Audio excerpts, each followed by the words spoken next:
Bon, là, vous allez me dire, on montre un bus de transport en commun sur Caradisiac. Mais il y a une vraie raison pour ça. Nous allons, pour la première fois, visiter le salon lyonnais de l'automobile, le salon Epoch Auto, un salon qui monte. Et je dois dire que je suis assez impatient de le découvrir. Alors, il y a une chose qui est déjà bien faite, avant même d'entrer sur le domaine du salon, c'est qu'ils ont prévu une navette qui nous emmène du tramway très étroit jusqu'à pratiquement à l'entrée du bâtiment. Ça, c'est très bien fait, une navette gratuite, et qui n'est malheureusement pas disponible dès la gare Lyon-Expo. Il faut prendre le tramway T3, mais ça se fait bien, ça va vite, c'est pratique, et ça met dans de bonnes conditions, dans une bonne humeur, pour visiter un salon qu'on espère riche et intéressant. Eh ben, on est le premier jour, il est un peu plus de 10 heures, il y a déjà beaucoup de monde. Il faut dire que c'est un salon qui est de plus en plus couru, hein. Je crois qu'on doit approcher des 100 000 visiteurs, ce qui est beaucoup. C'est un endroit assez plaisant, je dois dire, assez chic, c'est un peu plus avenant que le Palais Expo de Paris. Et on nous donne à l'entrée un document très bien fait sur les divers exposants, sur le plan, donc tout y est. Vous voyez, c'est bien foutu, je trouve. C'est gratuit. Et je pense que ça va bien nous servir parce que la surface ici est vraiment importante. Bon, je veux dire que je suis assez étonné par l'ampleur de ce salon. Il y a beaucoup de halls. Là, on est dans le hall 4 qui à lui seul équivaut au moins au hall 1 de Rétromobile. Il y a beaucoup de monde. Et il y a des expos dédiées. Là, par exemple, une sur les Youngtimers. Donc, nous approchons. Ça va pas être facile. Ah, il y a des supercars. Beaux engins, effectivement. Mercedes LK GTR, Bugatti EB110, Veyron, Jaguar XJ220. C'est pas ultra original en soi, mais bon, ça mérite d'être là. Belles autos quand même. Avec 4 roues et parfois même un moteur, voire 2. Ouais. Oui, alors celle-ci qui ressemble un petit peu à une crotte de mammouth écrasée, en fait, c'est une Jaguar XJ220 qui a un moteur d'Austin Metro. Donc supercar, c'est embêtant. Bon, d'Austin Metro FXR4, un V6 quand même extrêmement puissant, suralimenté. Ça roule à plus de 300. Et bon, ça a été un échec commercial à l'époque parce qu'ils avaient promis un V12 et 4 roues motrices, mais bon, on ne les a pas. Mais maintenant, c'est très prisé. La cote est en hausse. Et alors, je me permets, sais-tu qu'il y a eu un jeu vidéo Jaguar XJ220? Mais il y a eu des jeux vidéo pour tout. Hein, Il y a eu, à une époque, il y a quand même eu sur Amiga et Atari, Lotus Esprit Turbo Challenge et Jaguar XJ220, c'était un peu les deux références. C'est très possible, c'est très possible. Je ne connais pas. Comment tu dis Atari? Je ne connais pas. Un ordinateur, tu dis. Hein, alors ça, oui, ça c'est une Ferrari Enzo, mais rallongée, avec écrit Maserati dessus. La MC1. MC12, pardon. MC1. Ça aussi, ça prend une valeur énorme, plusieurs millions d'euros. Ah, la fameuse Lamborghini Diablo. Marcello Gandini, qui avait fait le dessin originel, n'a pas supporté que les gens de chez Chrysler, qui avaient racheté à l'époque Lamborghini, retouchent son design. Donc du coup, il l'a vendu et ça a donné la 6 Moroder, qui a une ligne très similaire, mais plus anguleuse. Mais je pense qu'un Lamborghini a mieux vieilli. Qu'est-ce que c'est? C'est une Gumpert Apollo, créée par Roland Gumpert, ancien ingénieur de chez Audi. Il a travaillé sur la Quattro. Et à une époque, il s'était lancé dans des supercars, une voiture qui marchait très bien, mais qui marchait mieux qu'elle ne se vendait, malheureusement. La France, cet autre pays de la supercar. Car oui, nous avons produit des voitures extrêmement puissantes. Cette Venturi 400 Trophy, sont en train de tirer une version de route 400 GT. Alors celle-ci a été décorée par Christian Lacroix, sur demande de Maître Poulain, qui est à l'origine des Hardcars BMW. Elle est magnifique. Une voiture assez intéressante, parce que ça a été une des toutes premières autos de route à être équipée de freins en carbone. Donc bon, ça marchait à froid, ça marchait pas très bien, parce qu'il fallait que ça soit à température. Donc le premier freinage était surprenant souvent, mais c'était ultra endurant, ultra puissant quand c'était à température, et c'était une première mondiale. Française, monsieur, française. Comme Rétromobile, il y a des ventes aux enchères. Ici, c'est organisé par la maison Osna, qui présente des Youngtimers, c'est le thème de cette année.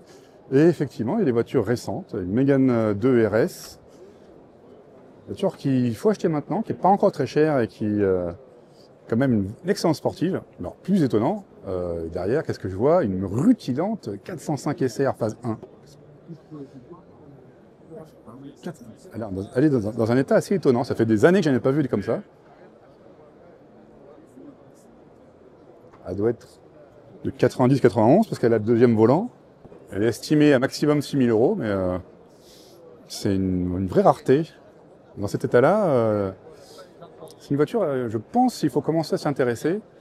Parce que c'est une vraie Peugeot, dynamique, jolie, fiable mécaniquement et fabriquée à la truelle. Parce que l'assemblage était pourri sur ces voitures. Mais vraiment, hein, c'était. Moi, je me rappelle quand elles sont sorties, j'étais gamin, mais ça m'avait étonné qu'ils osent sortir des trucs aussi mal faits. Mais le succès était au rendez-vous. Et Renault Spider, toujours impressionnant.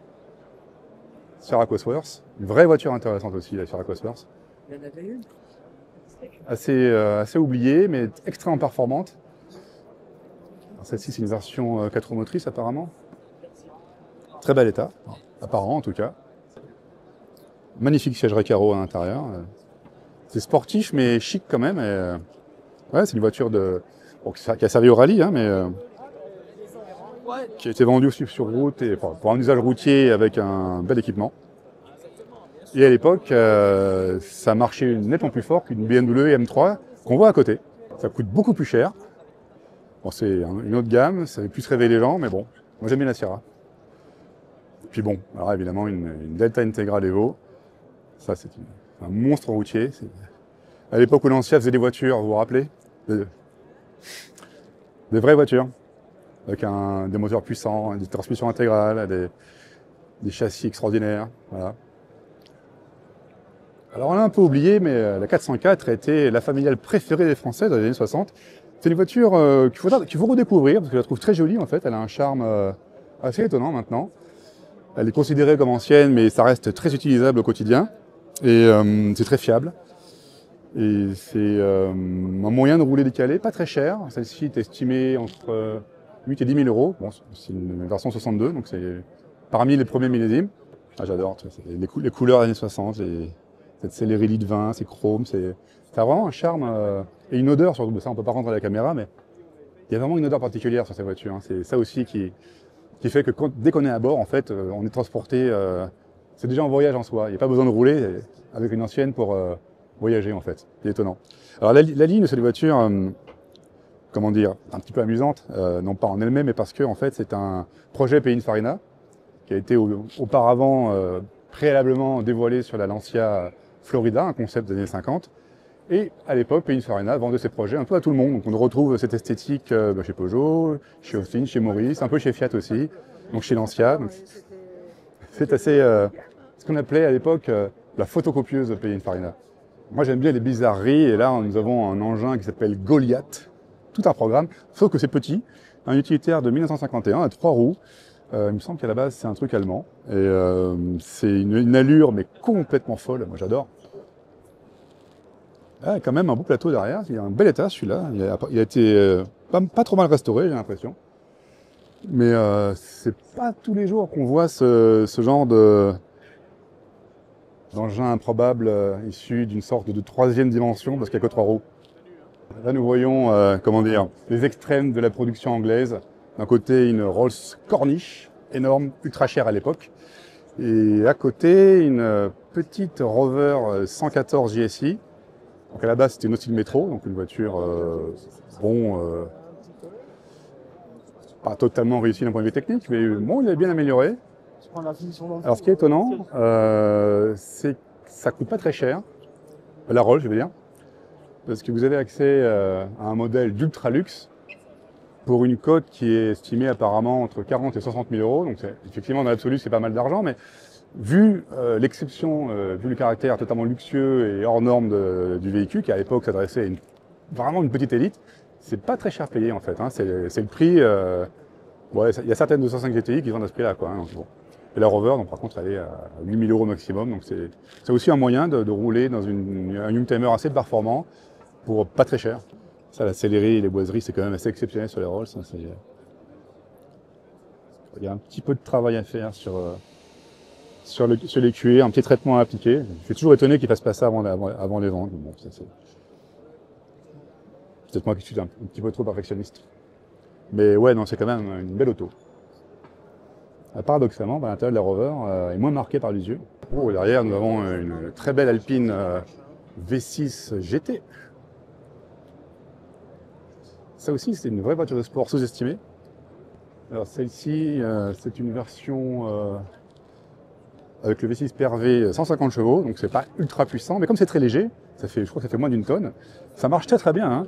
Et avec les voies élargies et les gros pneus, ben, c'est très efficace dynamiquement. Hein. Bon, à la limite, on peut se méfier, mais c'est une vraie voiture de sport qu'il faut redécouvrir, ça, l'Alpine 310 V6. Pas très cher, entre 20 et 30 000 euros. Surtout que la PAC GT comme ça est vraiment rare. Et puis elle a de l'allure, hein, franchement. C'est Jean de Gauthier, c'est... Ouais, c'est une sacrée auto quand même. Hein. Bien redécouvrir la production française comme ça. Alors imaginez, vous avez un budget de 15 000 euros, vous voulez une belle berline des années 80, luxueuse et rapide, vous avez le choix. Ici, entre une Renault 25 V6 Baccarat, qui a un intérieur magnifique, il faut reconnaître, avec de très belles séries cuir, avec des réglages électriques étendus. Une voiture dans très très grand confort. Bon, en plus, elle a le PRV deuxième génération dit à main de tour décalé, donc il est beaucoup plus doux à l'usage que le premier qui était un peu rugueux à bas régime, mais bon, c'est un moteur qui marche bien, qui est très fiable surtout. Bon, 160 chevaux, c'est pas le bout du monde, mais ça marche correctement. Bon, après on peut hésiter avec ça. Alors c'est une autre gamme, mais c'est le même prix. Une BMW 750i, et là on a 2 fois plus de cylindres, on a un V12, 300 chevaux.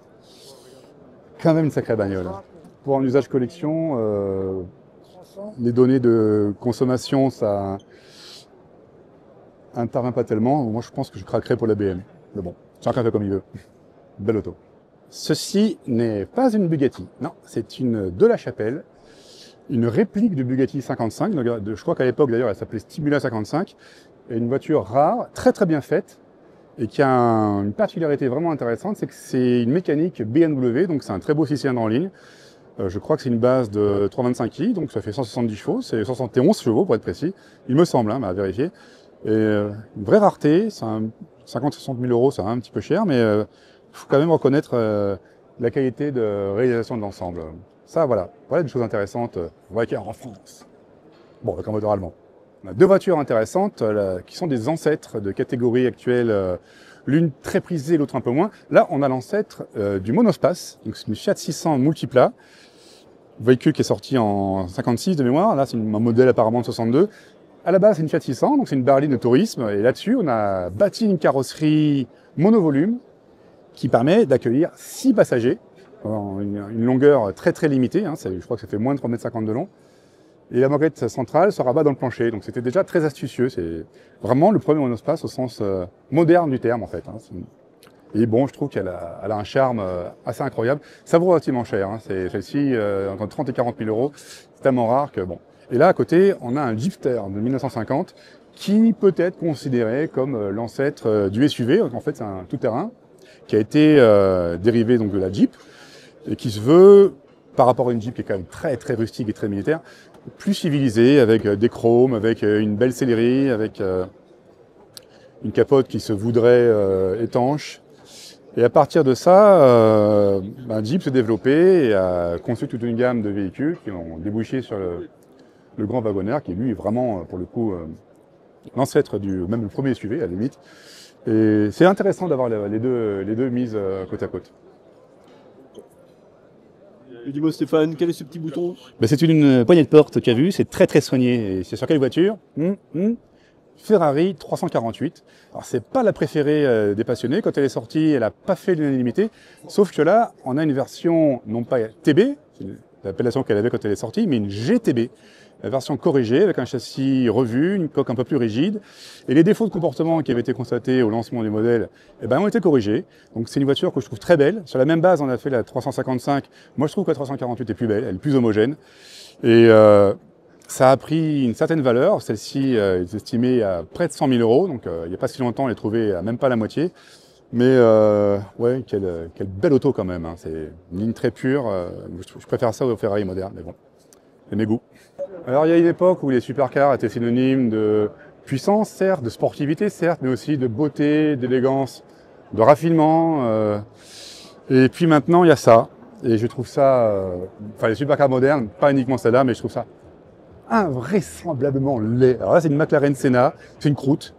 C'est des couleurs, on pensera ce qu'on en voudra, mais je vois pas où l'élégance, je vois pas où la beauté, je vois juste que le côté agressif, impressionnant, show-off, c'est vraiment typique de l'époque moderne.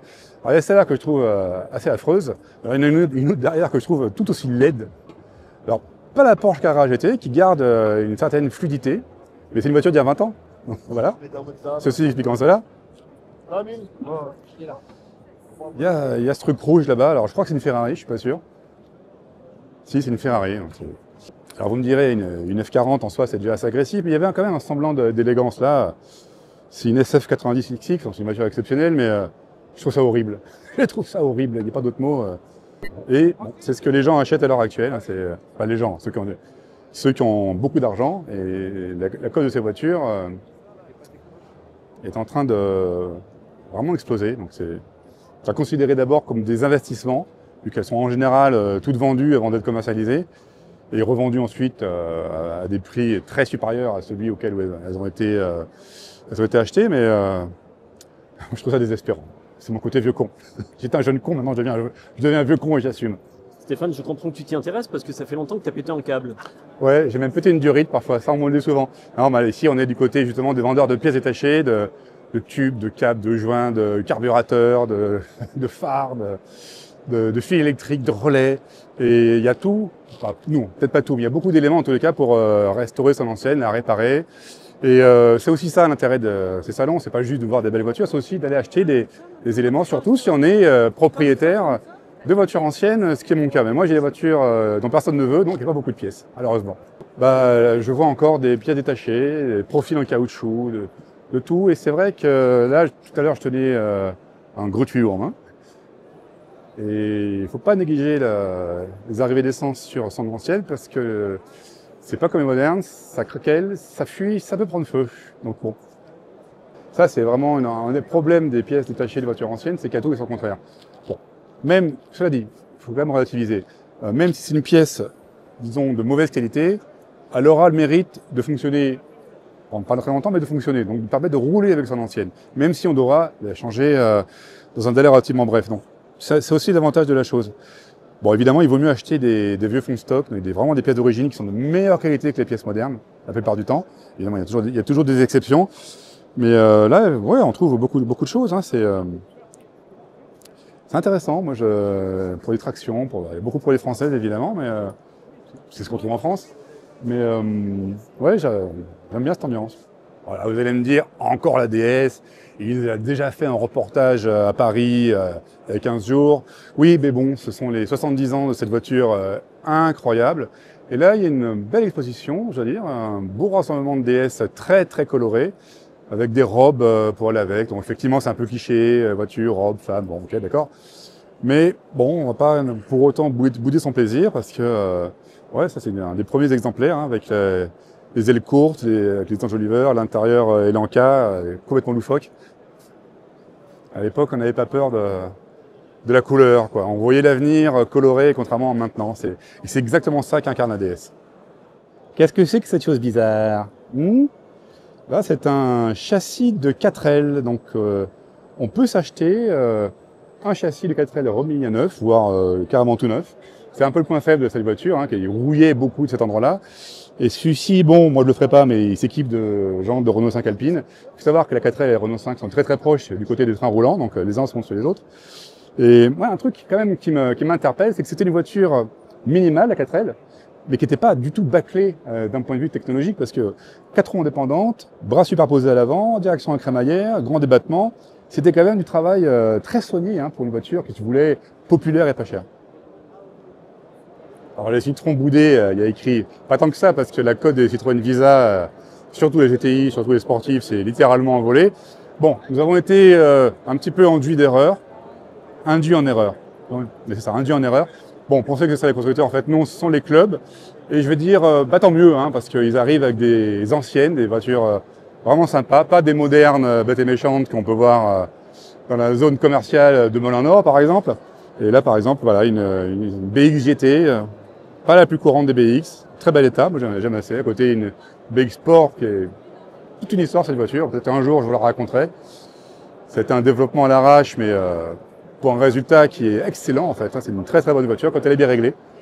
Donc, ouais, c'est des belles surprises à peu près à tous les coins dans ce salon et à des prix abordables, en fait. C'est des voitures qu'on peut acheter, que le commun des mortels peut acheter. C'est pas de la 300 SL par pack 10 comme on peut en voir à Rétromobile. J'ai rien contre la 300 SL, mais bon, je préfère les voitures qu'on peut acheter, moi. Tu sais, Stéphane, qu'ils sont tous venus pour toi parce que tu as le feu au... Non, c'est faux. C'est faux, je ne vois pas pourquoi tu dis ça. Bon, on est sur un stand de véhicules de pompiers, alors monsieur fait des vannes graveleuses à mon encontre. Alors que, voilà, on a des véhicules super intéressants comme le Cournil, qui est un véhicule tout-terrain conçu en France, dans les années 70. Alors qu'il y a des ailes avant, vous voyez, biseautées vers le bas, et ça a une fonction, ce truc. Ça servait à voir devant soi, voir où se trouve le terrain quand on fait un franchissement, quand on monte, ensuite on descend. Quand on a un capot trop long, on voit pas ce qu'il y a devant. Avec ça, on voyait. C'est le gros avantage du Cournil, qui a eu son petit succès auprès des professionnels, auprès des pompiers, comme on le voit ici, et qui a été repris ensuite au Portugal, qui a été produit sous licence, qui après est devenu l'UMM Alter, voilà, qui a été produit jusque dans les années 90, il me semble. Voilà. Un véhicule très intéressant, on a oublié. Alors moi, je kiffe. Dès que je découvre un truc, je suis vraiment pas calé, je suis ravi. Et là, ce qu'on voit, c'est des microcars, des voitures françaises début années 50. À une époque, il n'y avait pas beaucoup d'argent, il n'y avait pas beaucoup de production, et on voulait rouler quand même. Hein. Et donc, il y avait tout un tas de petits constructeurs qui sont créés, qui vendaient ces voitures, ces mini-voitures, très simples. Mais il fallait les vendre, donc il fallait qu'elles soient jolies, il fallait qu'elles soient pimpantes, il y a des couleurs, c'est plein de trucs intéressants. Je crois que ça, c'est une voisin d'e-scooter, très très intéressant. C'est ça. Oui, beaucoup, c'est là. Voisin, fabrique en avion, une voiture de très haut de gamme, on va dire. Derrière, on voit une Provin D4, qui a eu son petit succès à l'époque. Derrière, une Vespa 400, qui est, elle, beaucoup plus connue. Et ce mot-là, bien sûr, ces trucs-là, multiquettes. Honnêtement, je ne connaissais pas. J'adore. Tellement mignon, tellement charmant, puis la mise en scène est extrêmement réussie. C'est, à mon avis, peut-être une des expos les plus intéressantes d'époque auto cette année. Les microcars. Et je trouve que c'est sur les microcars allemands, notamment je crois la Goodbrod Superior, ça a été la première voiture de série de route équipée d'un moteur à injection directe. Avant la Mercedes 300 FF. C'est une mochette, c'est petite voiture, c'est une microcar qui se conduisait sans permis à l'époque. Il y a eu elle aussi son petit succès. Bon, alors le surnom Mochet la pote, je trouve ça bon. On pourrait faire des blagues graveleuses, mais ça n'est pas notre genre. Non, nous ne ferions pas ça. Non, absolument pas, absolument. Loin de moi cette idée. Très long. Bon, là, il y a la petite pote, mais derrière, il y a Isetta Vella, elle beaucoup plus connue, qui a été fabriquée, donc c'est une création d'Isetta, qui était un moteur italien. Et donc, il y a eu des productions sous licence dans plusieurs pays, dont la France, chez Vella, et aussi en Allemagne, par BMW, étonnamment. Donc Stéphane, ce que tu veux dire, c'est que, alors qu'actuellement on est toujours en train de nous dire « Ah, il faut faire des kékars à la japonaise », ça a déjà existé. Ça a déjà existé, on le voit, il y avait une production qui était très riche dans les années 50, il y avait beaucoup de créativité, on se posait pas de questions pour savoir si c'était faisable, on le faisait.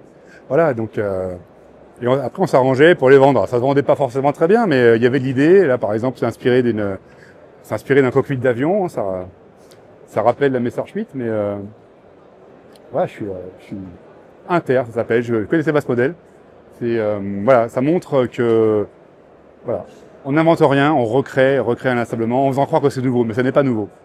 Et c'est pour ça que c'est intéressant de se plonger un peu dans l'histoire auto. On peut trouver de très très bonnes idées en fait. Et d'ailleurs, c'est en volant qui a inspiré Tesla. Exactement, oui. On voit la Tesla Model S Plaid. En fait, ce n'est qu'une vulgaire ressucée d'un microcar français, ou je crois français, je suis même pas sûr, des années 50. Voilà, donc un truc pas cher. Renault a fait le déplacement à Époque Auto pour montrer ses anciennes via son département anciennement classique. Maintenant, ils appellent ça The Originals, avec un S à la fin. C'est très français. Bon, c'est une blague à part. Il y a vraiment des pièces intéressantes. Moi, j'adore cette R30 verte. C'est tellement 70s. En plus, c'est une des premières générations. Mais les choses les plus rigolotes, les plus intéressantes, les plus originales se trouvent un peu plus loin. Juste derrière, c'est la devancière de la Renault 30 et la Renault 16, qui fête ses 70 ans. Non, pas 70. 60. Oui, 60 ans. Elle est sortie en 65. 60 ans. Donc, le calcul mental, des fois, c'est un peu... Voilà.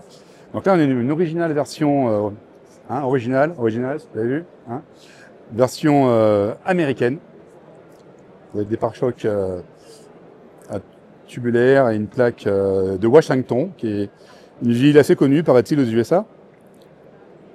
Alors derrière, c'est là qu'on arrive dans le bizarre. Il y a un prototype de coupé qui n'a malheureusement jamais vu le jour, enfin, en tous les cas en série, là, qui sort tout droit des réserves de Renault. Assez élégant, je dois dire. Et ceci est un prototype, avec les feux arrière qui ont un petit côté Ford Taunus de l'époque. Et les feux de R16 évidemment, mais je plaisante, hein, mais le pare-choc fait vraiment Ford. Et là, c'est carrément alors un prototype encore plus intéressant. J'avais jamais vu celui-là, je veux dire. Codé 115, c'est vraiment parmi les projets exploratoires de la Renault 16. Et c'est vraiment une rareté. C'est vraiment, on doit féliciter Renault d'avoir sorti ça des réserves parce que c'est vraiment exceptionnel. Vous voyez, c'est écrit 115 sur l'intérieur est vide. Très joli pour son époque. Très élégant, je trouve. Un dessin.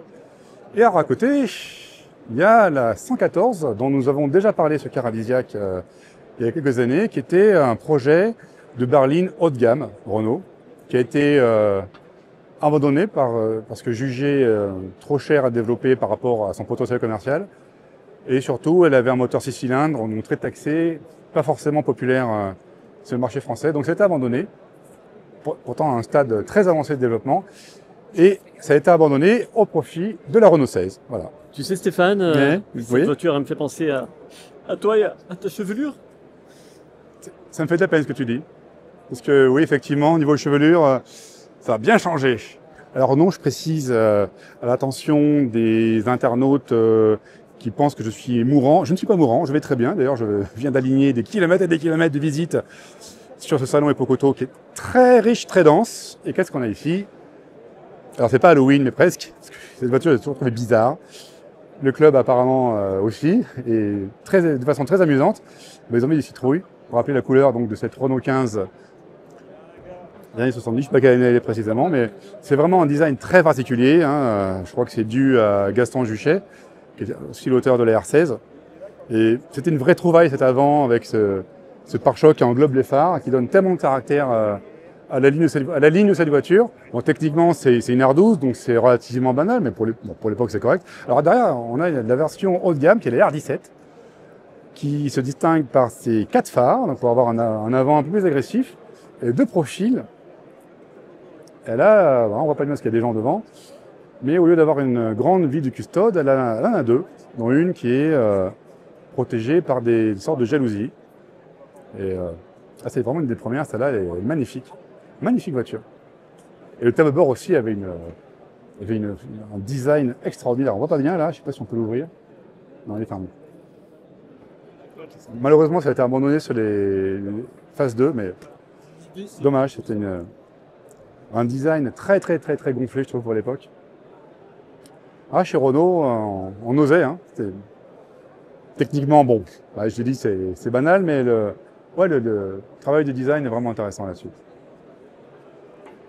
Tu disais chez Renault on osait, alors c'est un classique, mais derrière, il y a des avantages. Ah, mais c'est pas Renault.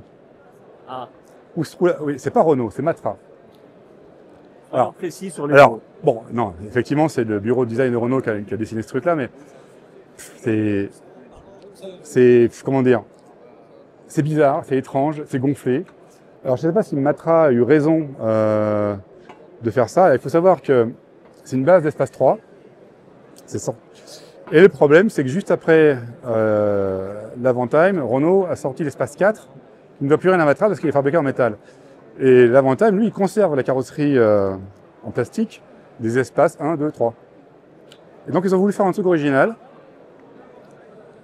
Un coupé monospace avec des avantages qui devaient être conférés par l'absence de montants latéraux, l'absence de montants de vitres même, un toit panoramique pour donner un petit côté cabriolet au truc.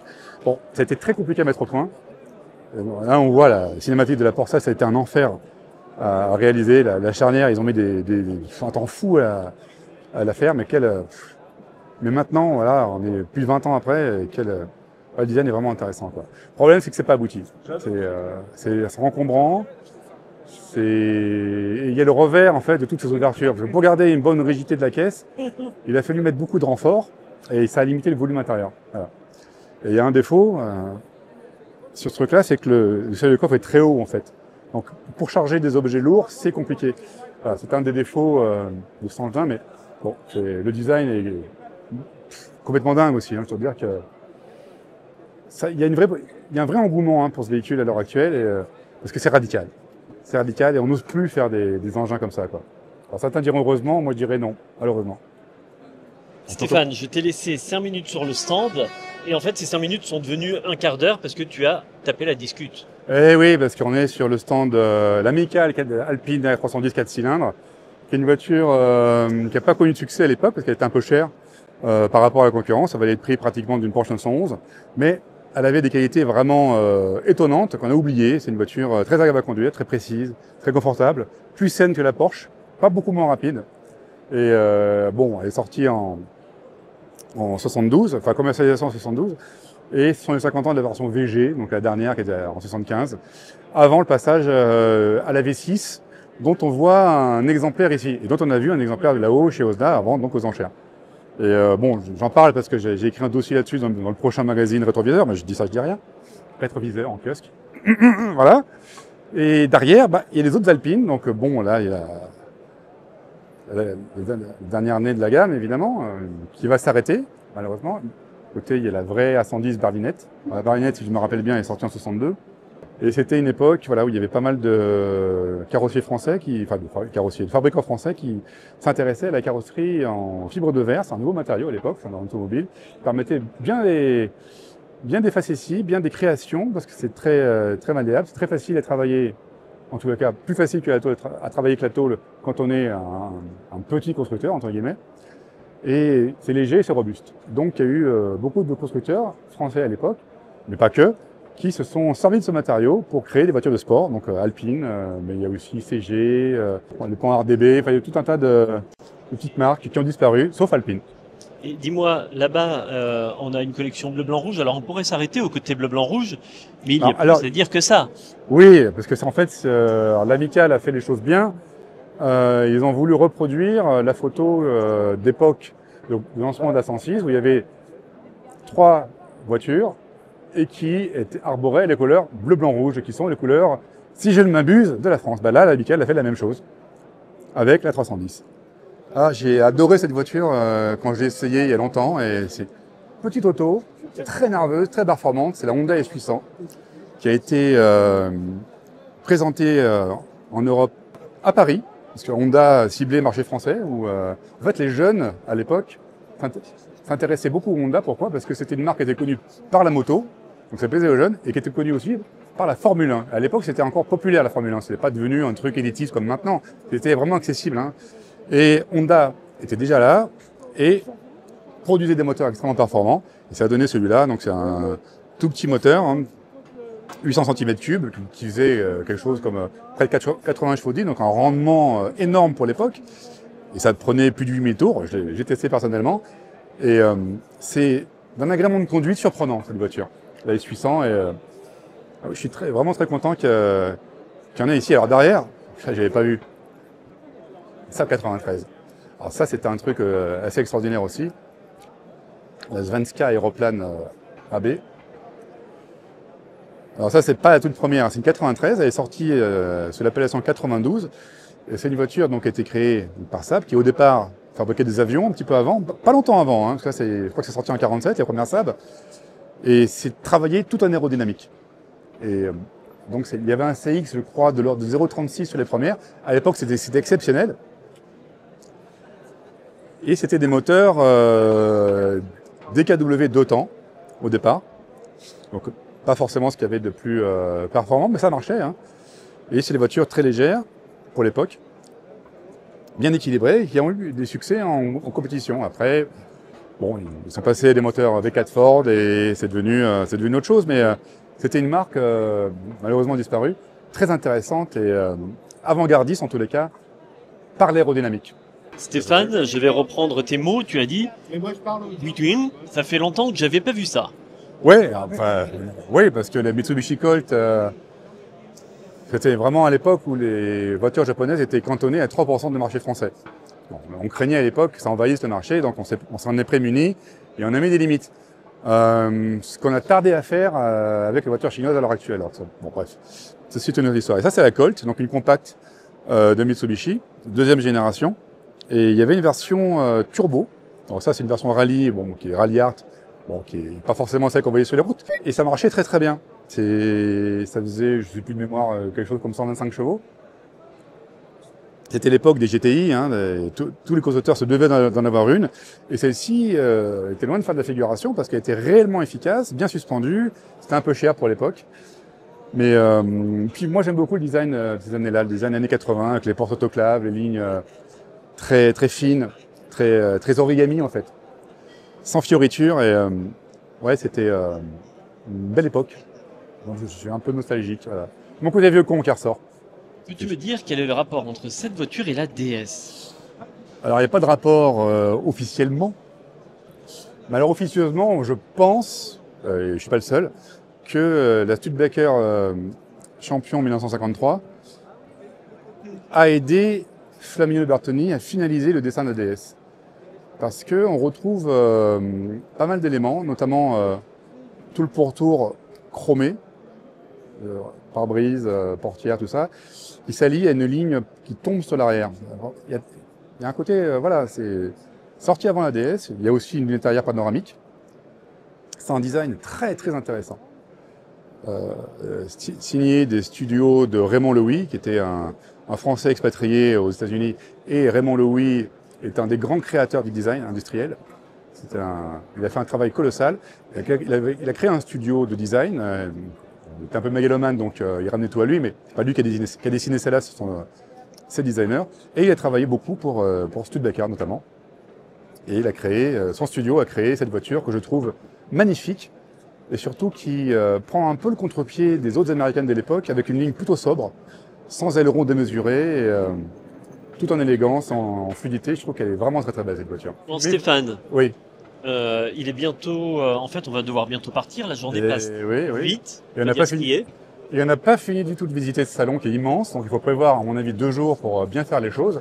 Et moi, c'est un peu un crève-cœur, parce que j'aimerais rester faire la nocturne, tellement il y a de choses à voir, tellement il y a de halls, tellement il y a de voitures. Et encore là, on n'a pas été voir le parking extérieur où il y a les voitures des particuliers, quoi, qui viennent visiter le salon. Donc ça, c'est dommage. On a un train à prendre. Ce que je te propose, c'est de déambuler un peu. Ah, il y a déambulons. Déambulons, on marche pour la fin de ce sujet. Et tu nous parles de tes coups de cœur, de ce que tu apprécies ici. Là, tu me parlais ah oui, celle-ci. De la Datsun 240Z. Une très très jolie voiture sortie à la fin des années 60. Bon, elle se destinait surtout au marché US, où elle a connu un succès colossal. En fait, c'est une voiture qui est très bien dessinée, qui techniquement et pour l'époque est d'un très beau niveau, parce qu'il y a un beau 6 cylindres en ligne, un braquage en tête, il y a 4 roues indépendantes. À l'époque, c'était pas la norme. Hein. Une belle qualité de fabrication, un design soigné dans tous les détails. Ça a été vendu en France, mais bon, c'était un peu cher, c'était très taxé, donc il n'y en a pas eu beaucoup. Mais aux US, ouais, il y en a eu des paquets. Donc ça, c'est pas exactement une 240Z, c'est pas le modèle originel, mais enfin, c'est la même allure. Et ouais, je trouve qu'elle est très fine, très, très agressive. C'est vraiment un beau dessin. Les gens à l'époque la comparaient un peu à la T-Pub, mais bon, effectivement, il y a 2-3% de communes, mais c'est vraiment un style très particulier. Alors, malheureusement, elle n'a pas évolué comme il fallait. Parce que Nissan s'est laissé, enfin Nissan, Datsun à l'export, et Nissan au Japon, s'est laissé avoir et a fait une voiture de plus en plus volumineuse, lourde. Et ça, bon, après, ça débouche à 280 ZX, qui est moins jolie, qui est intéressante, mais qui est un peu empâtée. Donc, elle a perdu la finesse et la sportivité du modèle originel. Après, c'est devenu la 300 ZX. Première qui n'était pas très belle. Après, il y a une autre 300 ZX qui est sortie en 89. Là, c'était autre chose. Avec son V6 suralimenté. Je l'ai essayé et elle est visible sur Caradisiac. Voilà, on a des... Ah oui, ça c'est des voitures intéressantes. Le Panhard DB. C'était des basses Panhard, mais une carrosserie légère, très aérodynamique. Donc c'est des voitures qui étaient très performantes dans leur catégorie aux 24 heures du Mans. Elles gagnaient souvent l'indice de performance. Et c'était quand même rapide. Hein. C'est des petits bicylindres sous le capot, donc moteur Panhard, hein, mais très poussé, avec une excellente tenue de route, une grosse aérodynamique, et ça prenait plus de 200 dans les lignes droites. C'était, là on voit voilà, ce sur quoi c'est basé, hein, et on voit les petits BC1 Panhard, un moteur assez incroyable pour l'époque, qui avait des rendements très très élevés. L'entretien était un peu particulier, hein, parce qu'il fallait de lui graffiter, voilà. Mais donc c'était contraignant, mais voilà, il y a une Dyna Z, qui était la berline la plus aérodynamique du monde à l'époque, je crois que c'est un CX 027, voiture incroyable, incroyable. Avec les couleurs d'époque, bon, le siège, je suis pas sûr. Tu veux aller dans quelle direction? Oh, on va aller par là, je sais pas trop, je découvre en même temps que vous. Hein. Voilà, tu peux couper, je pense, parce que là, bon, J'écoute pas, mais ça permet de montrer que sur ce salon, il y a une très grande diversité. Ah oui, on trouve vraiment de tout. Hein. C'est très grand, il y a beaucoup de halls, il y a beaucoup de monde partout. Donc j'ai l'impression qu'il y a plus de monde qu'à Rétromobile. Bon, voilà, ce n'est qu'un ressenti, mais... C'est 100 000 visiteurs qui sont attendus sur 3 jours. Oui, ça fait plus de 30 000 par jour, donc c'est dire que ça attire quand même énormément de gens, hein, la voiture ancienne, donc c'est pas mort du tout. Hein. On le voit à la... Pardon, c'est moi. On le voit à la fréquentation, c'est colossal. Ça serait bien s'il y avait un peu plus de maintenir, mais bon. Ah oui, ça c'est intéressant aussi, on voit pas mal de marques françaises disparues, comme Berliet, qui ne faisait pas que des camions, hein, c'était des voitures au départ. Je prends en photo. Hein. Coton des Gouttes, oui, ça aussi c'est une marque qui a disparu il y a bien longtemps. Incroyable, il y a quand même une sélection de voitures dans ce salon qui est assez intéressante. Hein. C'est vraiment du très haut de gamme. Pas du très haut de gamme, je veux dire, en matière de sélection, en matière de richesse, de densité. Honnêtement, ça vaut vraiment le coup si on est passionné, si on vient du nord, de Paris, tout ça, de prendre le train et de venir ici. Alors ça, je connais pas. Qu'est-ce que c'est? Je sais pas ce que c'est comme voiture. Une Luc pour les parties. En fait, cette voiture représente l'époque où la France était. Ça rappelle en fait que la France était la start-up de l'automobile. Il y avait jusque dans les années 20 une profusion de marques assez extraordinaire, un petit peu comme maintenant en Chine. Sauf qu'à l'époque, c'était pas subventionné. Hein, c'était des vraies marques. Et c'est dommage que ce patrimoine soit méprisé à l'heure actuelle, parce que c'est fantastique, ça a permis au pays quand même de se faire une santé économique, ça faire beaucoup de progrès technologiques, et on en a des exemples là. Il y a une marque aussi que je ne connais pas, la Buire. Voilà, je vais être honnête, je connaissais pas non plus. Il y a des trucs assez improbables. Derrière encore une Berlier. Ah, une barquette Marcadier Barzoï, très efficace, très légère. Elle fait un malheur en course de côte. Ça, c'est quand même... Bon, évidemment, c'est pas les années 20, hein, c'est sûr. Mais une bien jolie voiture. Un petit moteur de Harvey Gordini, très légère. Et en général, quand il y a des choses bizarres, ça t'attire. Bizarrement, je suis attiré par le bizarre. Là, ça rappelle un peu dans l'esprit le Goliath qu'on a vu précédemment. Solito, un engin du tonnerre. Ouais. Là encore, ça prouve que pas besoin de s'inspirer des keycars hein, pour faire des petits véhicules. C'est la fin des années 40, c'est un moteur de moto. Hein. Vermorel, pareil. Année 1913. Partie de ces marques disparues, éphémères. Encore le Coton des Gouttes. Pas la marque la plus connue, non. Mais bon, elle a eu son petit succès, celle-là. Est-ce que tu sais à peu près combien la France a eu de marques de constructeurs automobiles? Non, personne ne sait, c'est des centaines, rien qu'à l'époque. Hein. Donc c'était la start-up de l'automobile, il y en avait partout, tout le monde voulait sa voiture, les ateliers qui se créaient partout, voilà, c'était une époque de grande créativité. Ah ouais, ça fait rêver. Ça fait rêver le passionné de voir la ferveur qu'il pouvait y avoir à l'époque sur l'auto. Effectivement, c'était des véhicules qui étaient destinés d'abord aux gens très aisés, mais bon, ça s'adressait quand même à des gens qui avaient un minimum de moyens. Celui qui a vraiment démocratisé la voiture, c'est Henry Ford. C'est lui qui a vraiment trouvé les moyens de produire ça à pas cher. Parce que tous ces machins, tout ce qu'on voit ici était fait artisanalement. Donc ça, forcément, ça avait un coût. Hein. Même si à l'époque, l'artisanat était beaucoup moins cher que maintenant. Mais voilà, il fallait quand même payer le temps passé. Voilà, donc une Audi Bière Lavirotte. Et oui, à l'époque, les commandes n'étaient pas du tout standardisées, donc chaque voiture avait son propre mode d'emploi. C'est assez particulier parce que l'habitacle est... Enfin, l'habitacle. La partie, comment dire, les passagers étaient assis au-dessus du moteur. C'est là que tout s'est inventé en fait. Je crois que le brevet du turbo, ça date de 1906, mais c'est suisse, c'est pas français. Même si Renault, Louis Renault a posé des bases intéressantes. Je crois que Peugeot faisait des moteurs 16 soupapes pour la course dans les années 10. Encore une Vermorel. Bon. J'ai des riches, je ne connais pas cette marque. Ça fait partie de tous ces trucs qui existaient, qui étaient cette profusion de créateurs, de rêveurs, d'industriels, d'entrepreneurs. C'était une France qui créait. Bon, ça n'a pas empêché de déboucher sur la Première Guerre mondiale, hein, d'accord. Bon. C'est extraordinaire. Encore une Rocher Schneider. Ah non, vraiment, c'est à ça aussi que servent les salons, hein, c'est découvrir, connaître. Je veux dire, toi qui as déjà quand même beaucoup vu, beaucoup écrit, Ouais. là tu découvres encore. Ah ouais, tout le temps. Bah, c'est ça qui est bien avec l'automobile, c'est qu'on n'a jamais fini de trouver, de découvrir, d'apprendre, jamais. C'est pratiquement infini. Il y a tout le temps un truc. Ah, là, une plaque, elle roule cette voiture. Alors je sais pas si elle est vue de Paris hein, par la route, mais bon, ça serait un voyage intéressant à faire. Encore une conduite intérieure, comme on disait à l'époque. Là-dessus, Serge Bellu serait beaucoup plus pointu que moi, parce qu'il s'y connaît beaucoup mieux que moi, en tous les cas, sur la carrosserie française et les voitures de ces années-là. Alors, je ne dis pas qu'il les a connus quand il était jeune, même qu'il était au lancement presse. Il y en a qui le disent, mais ce sont des mauvaises langues. Il était là avant. Oh, zut. Bon, on a fait le tour. Je te propose de prendre la direction, de se diriger vers la sortie, parce que mine de rien, l'heure avance. Alors, on a un train à prendre, hein, effectivement. Putain, oui, c'est vrai. Stéphane, nous sommes en retard, on va pas se le cacher, on est en train à prendre.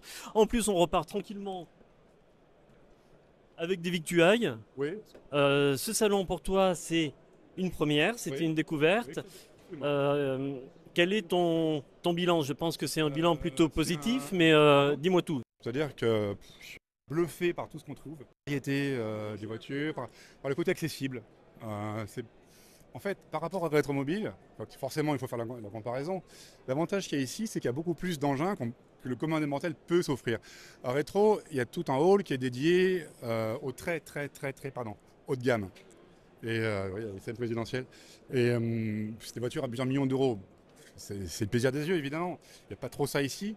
Du coup, il y a un ratio surface voiture accessible très intéressant.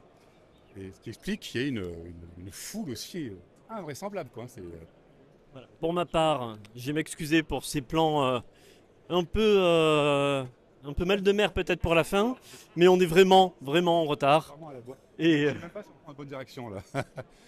Il y a encore des trucs à voir, mais moi c'est un crève-cœur de penser maintenant. Hein, qu'est-ce qu'il y a? non, le pâté tu le laisses tranquille. C'est juste que j'ai pas assez de mains pour tout tenir. Allez, on prend la direction de la sortie. En tout cas, je crois que ça n'est pas par là. Hein. En tout cas, dans tous les cas, si on rate notre train, on pourra passer la soirée ici et continuer ce sujet. Mais dans tous les cas, eh bien, venez sur ce salon. T'as dit 2 fois en tous les cas. Je dis ça, je dis rien. En tous les cas, je ne le dirai plus la prochaine fois.